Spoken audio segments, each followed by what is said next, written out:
What happened, like established soon after 1947, the Indian Parliament constitutes an expression of the belief that the citizens of India have in the principles of democracy. So this is same, the Parliament functions in the same manner as we expect any democratic form of government to function. Parliament has great power as they do represent the people. If you can see, there are many people sitting in the Parliament and they are from different governments. Role of the government. What is the role of the government? Our country has numerous constituencies. You know what are constituencies? This I have discussed, that a country is divided into states. Each state is divided into constituency. From each constituency there will be multiple persons who will be fighting the elections, and the one who gets the majority during the election process becomes the representative for that particular area. And each constituency selects one person who will then go to the Parliament. What is the role of the Parliament? The elected candidate becomes a member of the Parliament. In short form, we will be referring to it as MPs. These MPs together form the Parliament. So there are several constituencies. There will be one member from each constituency. That member will be going to the Parliament, and that's how government is formed. The Lok Sabha, this is known as Lok Sabha, and it is voted once in every 5 years. So the person who is elected and who becomes a member of the Parliament stays in power for 5 years, but there are certain exceptions to this also. The candidate who generally contests elections, he or she belongs to a particular political party. The Parliament performs the following functions: that it selects the national government, it makes the laws, and it controls, guides and informs the government. We'll discuss them one by one. The Indian Parliament consists of the Lok Sabha, the Rajya Sabha and the President. So there are three things that together forms the Indian Parliament. After the Lok Sabha elections, whatever we have discussed, the constituency, the representative, what is it? It is a part of Lok Sabha elections. It took place, then a list is prepared of all the people who are now the MPs and to the political party to which they belong. The political party that has the maximum number of of parliaments, MPs, it becomes the ruling party, and the other party which has just next number of the representatives becomes the opposition party. So the winner party forms the government. Since there are 543 elected, the seats, this is the total number of seats which are there in a Lok Sabha. So how many seats are there? There are 543 seats plus 2 Anglo-Indian nominated, because this is a set of structure which was designed when the constitution was being drafted. So there are 543 members in a Lok Sabha, and to have the majority you should have at least half of the number of MPs with you, that is 272 people or more. 272 are the least that is required. If you have more, that's well and good. The members of other political parties that do not have the majority, they forms the opposition party. Now we'll discuss what is a coalition government. See, what happens is there are multiple political parties and they have small numbers of candidates.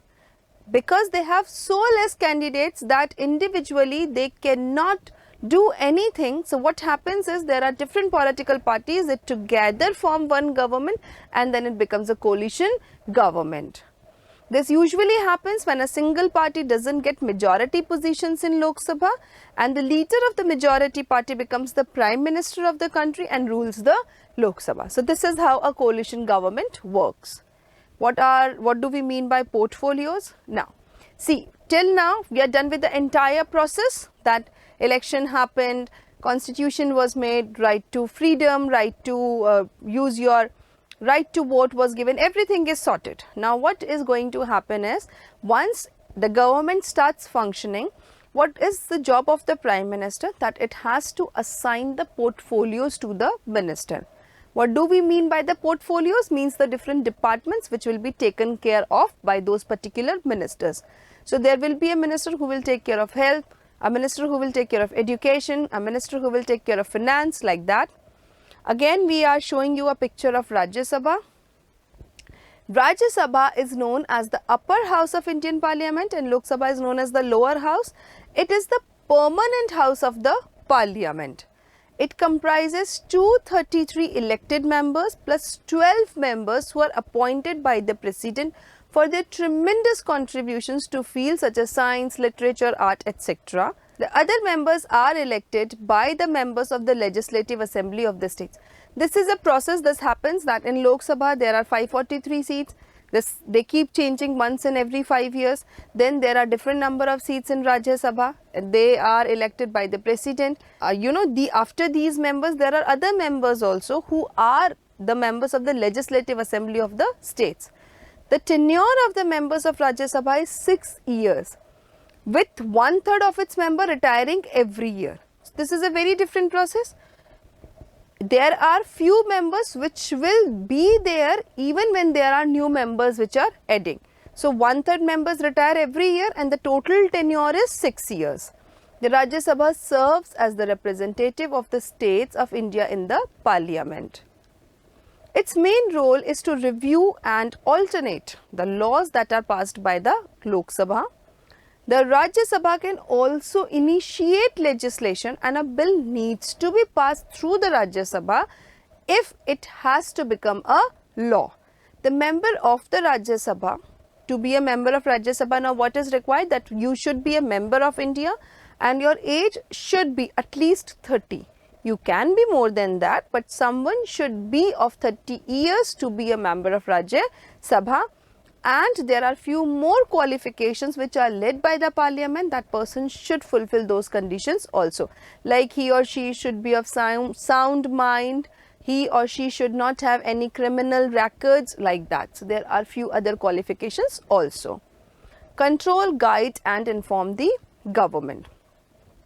A parliament is in session. Now what happens? There is a question hour. A question hour is very important because all the members of the parliament can deliver information regarding the working of the government. This is the most important way in which the parliament keeps a check on the working of the government and can also prevent it from becoming arbitrary in nature. Is when it is a question hour, they are asking the questions continuously and they have to answer those questions, and that session, complete session is every time it is broadcasted live. It is telecasted live on the television so that everybody can, because in a closed room, the four walls, what is happening, nobody knows. I can put a question, I don't know what is the answer given to that and what was the image that was being portrayed. So to avoid all these things, on DD National Channel, these sessions are live telecasted. The government is notified of its shortcomings through asking questions and also understanding the view of individuals through their representatives in the parliament, that is the members of parliament. See, you and I, your parents, my parents, if we are not from a political party and if we are not interested in being one, we cannot go and sit there. And that's the reason that we choose one representative from our constituency, the person whom we want to go and speak for ourselves, yes or no. So now what is happening is, we are not there, but the person who is representing us is there and he or she is asking questions on our behalf. When we are watching that session live, we get to know that how is the government working. Was our decision of electing this government wise or not wise? Now who is an opposition party? Or what does an opposition party does during this question hour? Opposition party plays a very important role as they highlight the drawbacks of the policies and the decisions that a government takes. They raise questions regarding the demands of the people. The people are saying this, what have you done in this particular area? Say suppose I take an example that there are several road accidents that are happening, loss of lives happening on a huge scale every day. Now somebody will ask questions that there are frequent accidents that are taking place on highways, what is being done for that? Or the families, those who have lost their loved ones, so what are we doing for them? And that's the time when we get to know that what is the government doing to avoid such situations. The question hour also helps in increasing the political awareness of the people as the citizens of India get to know about the workings of the government. We have all the rights to know what the government is doing. Again and again, we cannot just ask them There is no other way, and that is why it was designed in such a way that there should be few sessions and there should be one question hour where all the members, especially the opposition members, can question the government and the representatives and can ask that since you were being chosen by the people and these are the areas where some kind of work was required, are you doing it? If they say yes, then we ask, show us what is the work that you have done, show us the progress. And if they say no, then we just raise their conscience saying that these are the areas where specific attention needs to be taken care of. Next is making of new laws. Making law is an important function because laws are something that are required to control and regulate a country. It is an important function of the parliament. All the proposals from the legislative assembly are brought to the parliament in form of bills. Don't think them of the restaurant bills or the electricity bills. They are different kind of bills, but any rough draft is known as a bill.